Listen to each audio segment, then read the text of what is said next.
جہانگیر ترین کے معاملے پہ بات کریں، کہا جا رہا ہے کیا اختلافات کیا آئے ہیں سامنے، اور یہ بھی کہا جا رہا ہے کہ پروبیبلی وہ گیئر اپ ہو رہے ہیں اگینسٹ پی ٹی آئی اور in other words against prime minister himself? نہیں، میرا نہیں خیال وہ کوئی گیئر اپ ہو رہے ہیں۔ جہانگیر ترین صاحب ہمارے پارٹی کے ایک پرانے ممبر ہیں، بہت اہم ممبر ہیں، اور ان کا اور پی ایم صاحب کا ایک بڑا کلوز رشتہ ہے۔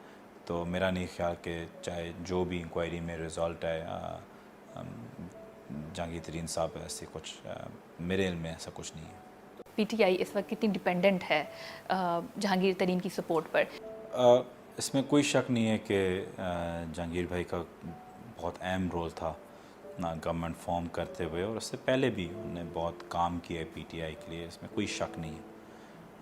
جہاں تک بات جاتی ہے کہ پی ٹی آئی کی یا پرائم منسٹر صاحب کی کتنی ڈپینڈنسی ہے جہانگیر ترین صاحب کے پاس، دیکھیں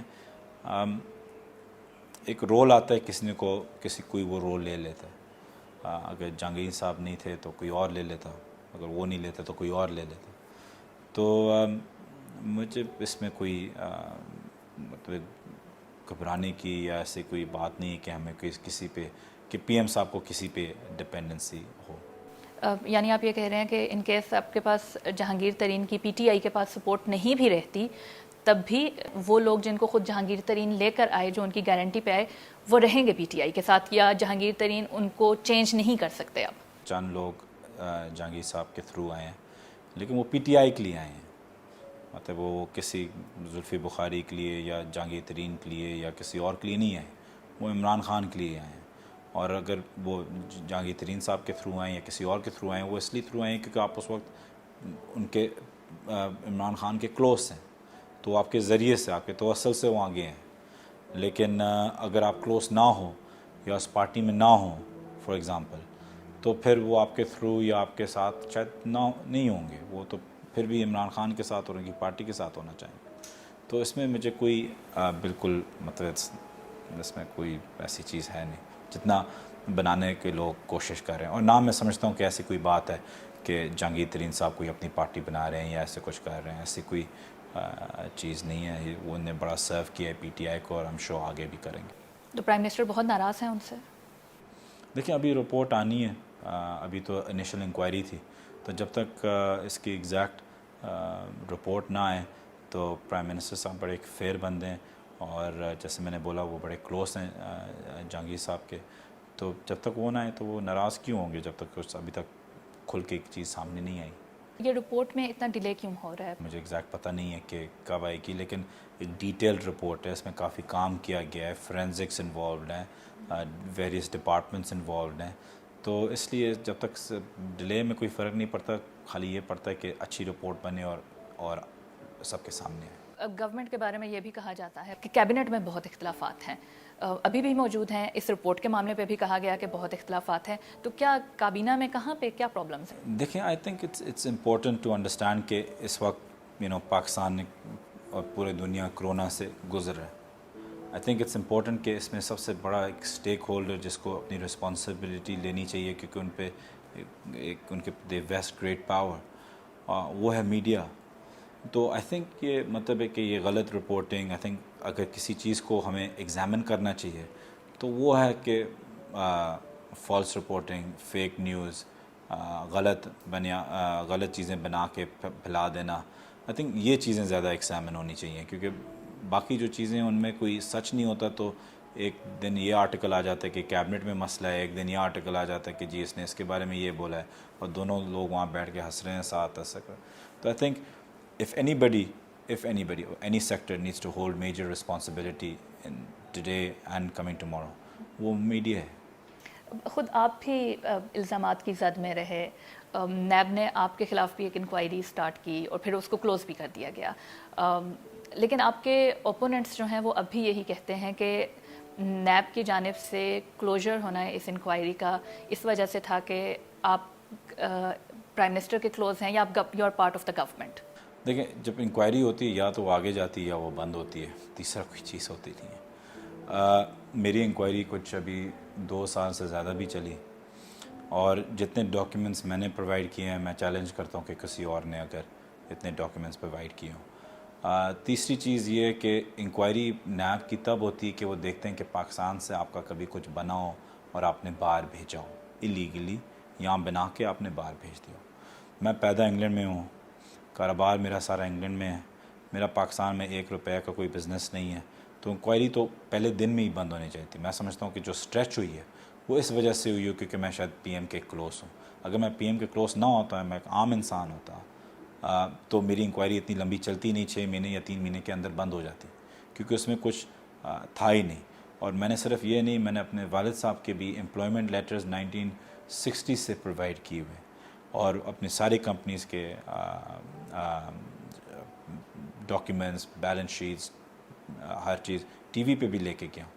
خلیجی ممالک میں جن کی نوکریاں جو ہیں وہ ان سے لے آف کر دیا گیا ہے، تو اس بارے میں آپ کی ان ممالک کے ساتھ کوئی بات چیت ہوئی ہے؟ جی سی سی ملکوں نے کسی نے نہیں بولا اپنے لوگوں کو واپس لو، سوائے جن کی نوکریاں ختم ہو گئی ہیں، اور وہ کچھ چند ہزار میں ہیں۔ جن لوگوں کو لیو دی گئی ہے وہ ان کی اپنی مرضی ہے کہ وہ پاکستان آنا چاہ رہے ہیں یا نہیں۔ تو یہ پلیز ایک چیز کلیریفائی کر دیں کہ جو لیو پہ ہیں، چاہے ان پیڈ یا پیڈ لیو پہ ہیں، ان کو کوئی ملک، چاہے قطر ہو، چاہے یو اے ای ہو، چاہے سعودی ہو، چاہے بحرین ہو، کوئی بھی ملک ان کو فورس نہیں کر رہا واپس آنے کے لیے۔ وہ اپنے گھروں میں وہاں رہ سکتے ہیں، کوئی مسئلہ نہیں ہے، وہ بائی چوائس واپس آ رہے ہیں۔ یو اے ای میں ہمارے کچھ 13,000 ہیں، سعودی عربیہ میں کچھ 3,000 ہیں، قطر میں کچھ 1,200 ہیں۔ تو میری labour minister Saudi Arabia, U A E اور قطر کے ساتھ مطلب کافی فریکوینٹ بات چیت ہوتی ہے۔ تو کیا آپ اس پہ بھی کچھ بات کر رہے ہیں کہ انسٹیڈ آف ان کو لے آف کرنے کی بجائے، جیسے سعودی عرب کا آپ نے کہا کہ انہوں نے پیڈ لیو دے دی بہت سارے لوگوں کو، تو کچھ اس طرح کی بھی کچھ پلاننگ پہ کام، کوئی بات چیت ہوئی ہے، کوئی آگے بڑھی ہے؟ پیڈ لیو تو زیادہ تر یو اے ای نے دی ہے۔ یو اے ای میں ہمارے کچھ 50,000 لوگ ہیں جن کو لیو پہ دیا گیا، کہ پیڈ لیو کئیوں کو ان پیڈ لیو۔ ہمارا جو کام ہے، جو مقصد ہے ہمارا، وہ ان لوگوں کے لیے زیادہ تر ہے، کیونکہ جو ٹرمنیٹ ہو گئے ہیں اس میں کوئی فیکٹری کا مسئلہ ہے، وہ کام نہیں کر سکتی، بینکرپٹ ہو گئی ہے، پیسے نہیں ہیں، چلانا نہیں چاہتے، تو اس پہ ایز اے گورنمنٹ ہم ان کو کہہ نہیں سکتے کہ پلیز اپنی فیکٹری چلاؤ۔ لیکن جو ایز اے گورنمنٹ جو ہم کانسنٹریٹ کر رہے ہیں کہ دوسری گورنمنٹ سے بات کرتے ہوئے، کہ جو لوگ واپس پاکستان آ رہے ہیں لیو پہ، چاہے وہ پیڈ ہو یا ان پیڈ ہو، کہ جو ہی حالات یو اے ای کے، سعودی کے، قطر کے بہتر ہوں، وہ فوراً واپس جائیں۔ اور مطلب کہ سعودی عربیہ میں کچھ 11,000 فگر ہے جو ان پیڈ ہے، تو ہم چاہتے ہیں کہ جو ہی سعودی عربیہ میں، جیسے کہ پاکستان میں کنسٹرکشن کھل گیا ہے، جو میری بات لیبر منسٹری سے ہوگی کہ سعودی عربیہ بھی کنسٹرکشن کھولنے کے چانسز ہیں، تو جو ہی وہ اس طرف جائیں تو ان 11,000 لوگوں کو واپس ایڈجسٹ کریں اپنی نوکریوں میں۔ تو ہم سیٹسفائیڈ ہیں کہ جب تک لیو ہو، اور اللہ کرے کہ ہم پوش کریں کہ پیڈ لیو ہو، چاہے کم پے ہو، جو بھی ہو، لیکن پیڈ لیو ہو۔ تو جواب کیا ہے؟ کوئی حکمت عملی، کوئی پلان ہے اس بارے میں؟ لیکن قطر نے بھی، یو اے ای نے بھی، سعودی عربیہ نے بھی اپنا جو وزٹ ویزا ہے وہ بھی دسمبر تک ایکسٹینڈ کر دیا۔ سعودی عربیہ نے بلکہ سیلریز کی ڈیڈکشن کے لیے بھی ایک ڈکری پاس کی ہے کہ نہیں ہونی چاہیے، اور وہ کوشش کر رہے ہیں کہ وہ نمبر بڑا کم رکھیں، کہ کوئی فائرنگ ایز سچ نہ ہو انلیس امپلائر اور امپلائی کے بیچ میں ایک اگریمنٹ ہو جائے۔ تو ابھی تک وہاں ہولڈ ٹھیک جا رہا ہے، اس لیے فگرز وہاں صرف 1,300 ہیں، اور سعودی عربیہ میں کچھ 3,000 مشکل سے ہیں۔ اس ہفتے ہماری 17 فلائٹس ہیں، تو پریشان ہونے کی کوئی بات نہیں ہے، کوئی جلدی کوئی نہیں ہے۔ اگلے ہفتے ہماری 15 اور فلائٹس ہیں یو اے ای میں، یو کے بھی فلائٹس جا رہی ہیں، سعودی بھی جا رہی ہیں، بحرین بھی جا رہی ہیں، عمان بھی جا رہی ہیں، قطر بھی جا رہی ہیں، اور یہ ہر ہفتے ہوتا رہے گا۔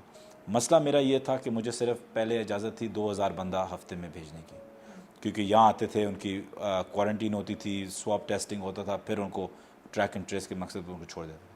اب ہم نے کیپیسٹی بڑھا دی ہے کچھ 6,500 تک۔ اس ہفتہ پہلا رن ہے ہمارا 6,500 بندوں پہ، انشاءاللہ وہ ٹھیک آیا تو اگلے ہفتے ہم اس کو انکریز کریں 7,500 بندے پہ۔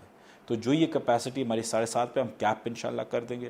جو یہ کیپیسٹی ہماری 7,500 تک رہ جائے تو اس کا مطلب ہے کہ you have regular flights U A E میں، ہر ہفتے آپ کی 15-16 فلائٹس جا رہی ہیں، سعودی عربیہ ہر ہفتے آپ کی فلائٹس جا رہی ہیں، بحرین قطر ہر ہفتے جا رہی ہیں، یو کے جا رہی ہیں، انشاءاللہ امریکہ بھی کھول رہے ہیں، ملیشیا بھی آ رہی ہیں۔ تو جو ہی لوگوں کو پتہ چل جائے کہ ہر ہفتے، تو اگر اس دفعہ میری باری نہیں آئی، مجھے مہنگا ٹکٹ خریدنے کی ضرورت نہیں ہے، میں اگلے ہفتے جا سکتا ہوں۔ ابھی کووڈ-19 کے خلاف جو پاکستان لڑ رہا ہے، اپوزیشن کہاں تک آپ کے ساتھ موجود ہے اس ساری جنگ میں؟ اپوزیشن کو یہ چیز سمجھنی چاہیے رادر دین ایک اے سی کمرے میں ایک سٹیٹمنٹ دے دیں کہ جی ہم ایسے سنبھال لیتے ہم ویسے سنبھال لیتے. اگر آپ سنبھال لیتے 30 سال کی آپ کی حکومت تھی پنجاب میں, آپ اگر سنبھالنا تھا ہم ایک وینٹیلیٹر دے دیتے اس 30 سال میں, ایک ہاسپٹل دے دیتے 30 سال میں. چلیں اپنا علاج وہاں نہیں کرانا, اپنا علاج بھی جا کے انگلینڈ کرانا ہے, تو کرونا کے جو مریض تھے ان کو تو ایکسٹرا بیڈ دے دیتے, سندھ میں کوئی بیڈز دے دیتے, ہاسپٹلز دے دیتے, کوئی جو ہاسپٹلز کھلی بھی ہیں وہاں بھی بھینسیں اور بکریاں وہاں چل رہی ہیں. تو ہم نے جو لیا ہے وہ سب کے سامنے اب آ گیا. میں سمجھتا ہوں کرونا میں ایک قسم کی ایک چیز تھی کہ پورا ہیلتھ سسٹم سب کے سامنے آ گیا. ان لوگوں نے 30 سال, ہم نے تو نہیں کیا نا, 30 سال ان کے سامنے آ گیا.